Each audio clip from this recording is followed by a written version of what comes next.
안녕하십니까. SBS 뉴스입니다. 트럼프 미국 대통령이 북한과의 협상은 시간 낭비라며 대북 유화론에 제동을 걸었습니다.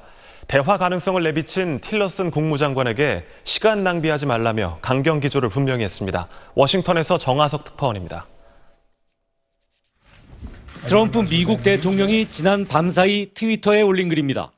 꼬마 로켓맨과 협상을 시도하느라 시간을 낭비하고 있다고 틸러슨 국무장관에게 말했다고 밝혔습니다.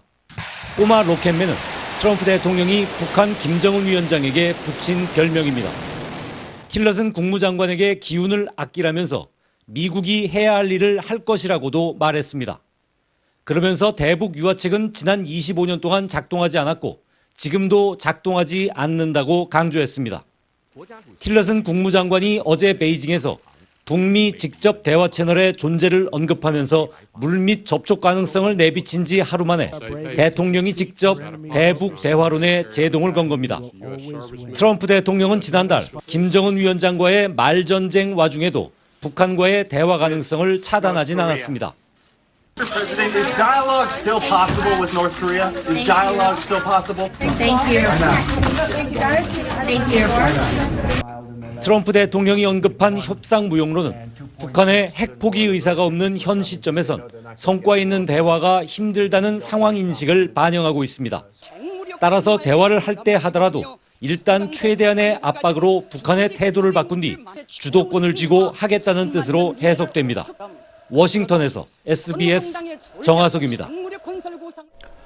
추석 연휴 사흘째 접어들면서 전국 고속도로 곳곳에서 정체가 시작됐습니다. 귀성길 정체는 오늘 저녁 절정에 달한 뒤 자정쯤 해소될 전망입니다. 이현영 기자입니다. 열흘간의 추석 연휴 사흘째에 접어든 오늘 전국 고속도로 곳곳에서 정체가 빚어지고 있습니다. 한국도로공사에 따르면 오늘 오전 11시를 기준으로 전국 고속도로 141km 구간에서 차들이 서행하고 있습니다. 서울요금소를 출발하면 부산까지는 5시간 반, 목포 5시간, 광주 4시간 40분, 대전까지는 2시간 20분이 소요될 전망입니다. 긴 연휴로 차들이 분산돼 정체는 예년보다 덜한 수준입니다. 평소 주말과 비슷한 수준의 정체를 보이고 있습니다. 전국 고속도로 정체 구간은 조금씩 늘어나다가 저녁 6시에서 7시 사이에 절정에 달한 뒤 자정쯤 해소될 것으로 예상됩니다. 서해 중부 먼바다와 남해 서부 먼바다의 기상 악화로 섬 지역으로 가는 여객선 일부는 운항이 통제됐습니다.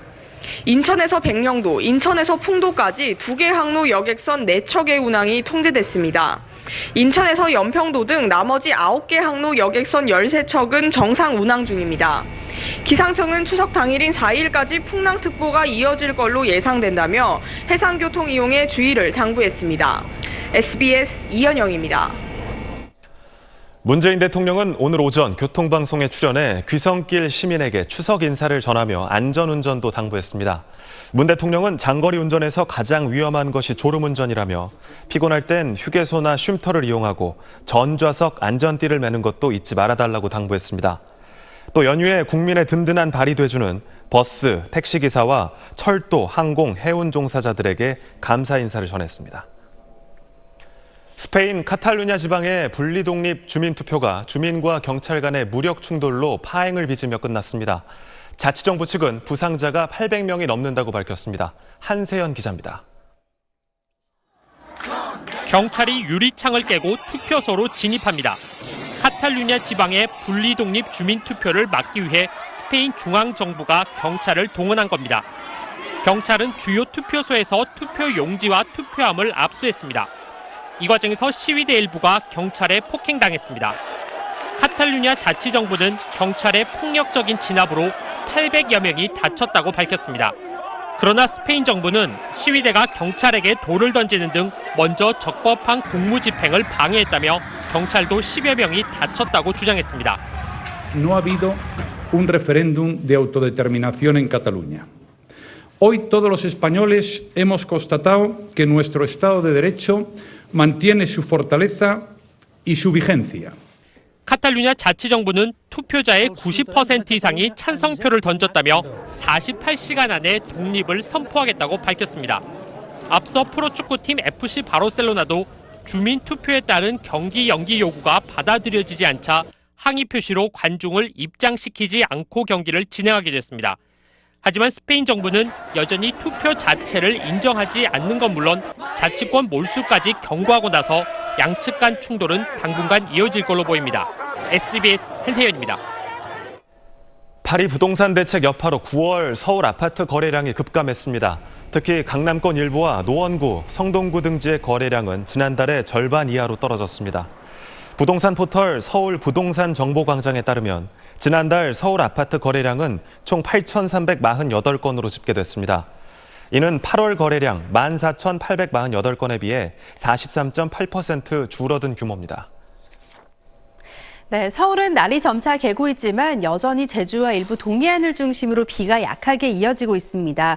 앞으로 제주도는 오늘 오후까지, 동해안은 내일까지 비가 더 내리겠습니다.